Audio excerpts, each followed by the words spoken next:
Welcome to our discussion on the dynamics of Cambodian politics, where women, their contributions, struggles, and evolving roles take center stage.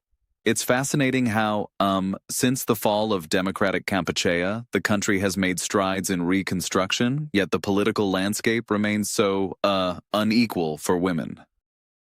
Absolutely. Right. The text paints this vivid picture of a country where women have been the main force behind rebuilding society, yet their political status has remained, well, underrepresented despite all those formal equity policies. Exactly.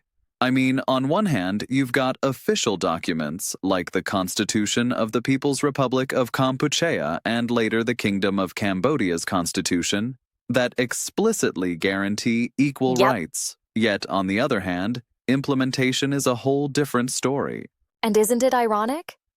The state endorsed gender equity and even provided provisions like paid maternity leave and childcare facilities, but in reality, women were largely confined to supporting roles and denied the higher offices. Right, it's like the government was mechanically ticking boxes. For instance, the Women's Association was very active, setting up solidarity groups, training courses, and even publishing a magazine. But as critics noted, it almost seemed like they were just echoing state policies rather than really pushing for deeper systemic change. I follow. Yeah. And what's interesting is that during the early Reconstruction period, women were celebrated as the backbone of the nation, sometimes even referred to in rather poetic slogans that connected their labor to national progress. Yet, when it came to representation, only a handful made it to the top echelons. Absolutely. Women were crucial in everything, from managing households to literally rebuilding infrastructure. But when you look at the numbers, like less than 10% representation in parliament and no female ministers for a long period, it becomes glaringly obvious that there's a huge gap. Right, yeah. And it's not just numbers. The discourse around women is charged with, this tension between traditional roles and modern challenges. On one hand, they're expected to be the keepers of culture, preserving tradition, which ironically often means staying in the background.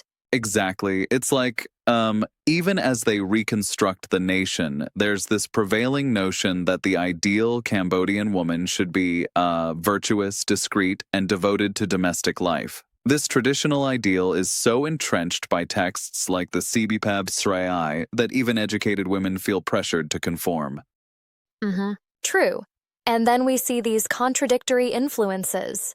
Western ideas of empowerment mixed with a reassertion of traditional values that, in effect, lock women into specific roles.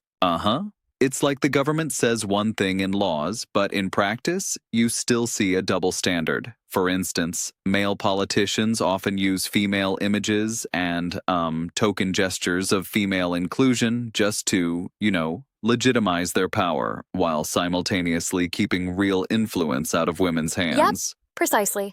I'm curious, though. Don't you think that sometimes these policies might have been more about maintaining control rather than genuinely empowering women? There's this underlying critique that, even when women had apparent roles in Reconstruction, the leadership remained decidedly male-centric. I totally agree. Even when we hear about initiatives like the establishment of creches or the creation of interest groups and political training schemes, they often function within a system designed not to disrupt the existing power structure. Exactly. Right. And consider the case of political rallies where women are paraded as symbols of tradition. It reminds me of that example where a politician used his wife and another traditionally dressed woman to confer legitimacy on his campaign, rather than truly supporting their political capabilities. Yes, that example actually underscores the irony. While the rhetoric is about gender equality, in practice, women are, used as props. And then there's also the sobering statistic that while women form a huge part of the workforce, especially in grassroots activities, their willingness or ability to move into powerful political offices remains very limited. That's spot on.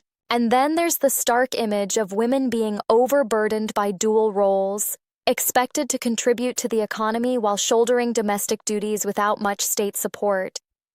It really shows the shortcomings of policy in addressing real-life challenges. Definitely. It's like the state legitimizes Western notions of equality, but their implementation falls short. There's a gap between what is on paper, like guaranteed protections against exploitation, reproductive rights, and such, and how these are experienced by women on the ground. Absolutely. And the irony continues.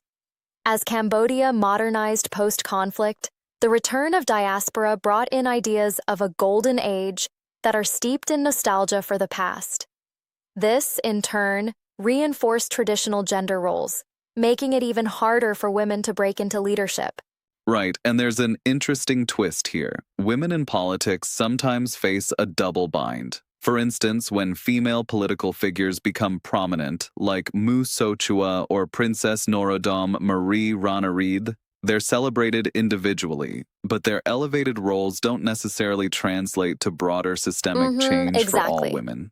I also remember a part that really challenged me. The commentary on how women, despite their contributions, are often blamed for their own victimization through policies that implicitly justify domestic violence and social exclusion. That's a brutal double standard. Absolutely, and it shows how sociocultural norms are deeply embedded. The idea that a woman is partly at fault if abused reinforces a cycle that keeps gender inequality firmly in place. I couldn't agree more.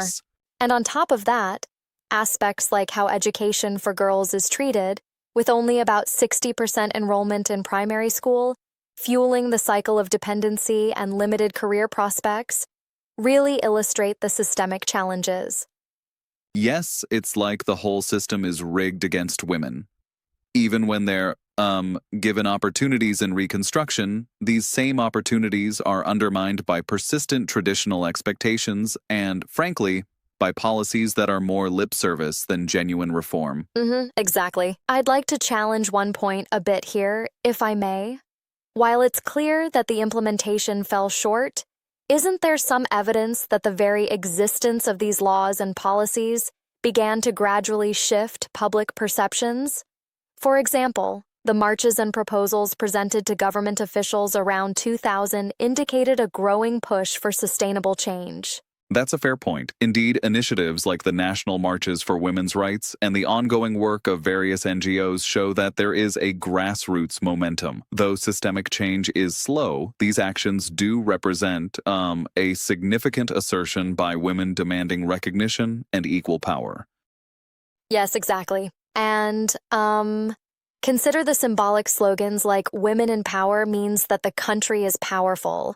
It shows that there's a cultural reimagination of women's roles, even if it's still contested. Right. And it's interesting because while culturally there is this deep association of women with tradition and moral guardianship, these same traditional roles may inadvertently be, subverting their chances to engage in power sharing. I see what you're saying. Exactly.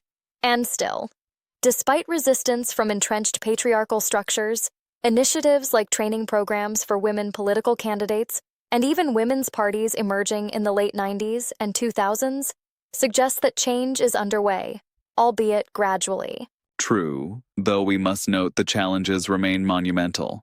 The stark underrepresentation in party committees and central leadership reminds us that while needle movement is present, it's very slow. Right, that slow pace is frustrating. It's almost like the political elites are maintaining a status quo that doesn't favor genuine, broad-based inclusion of women.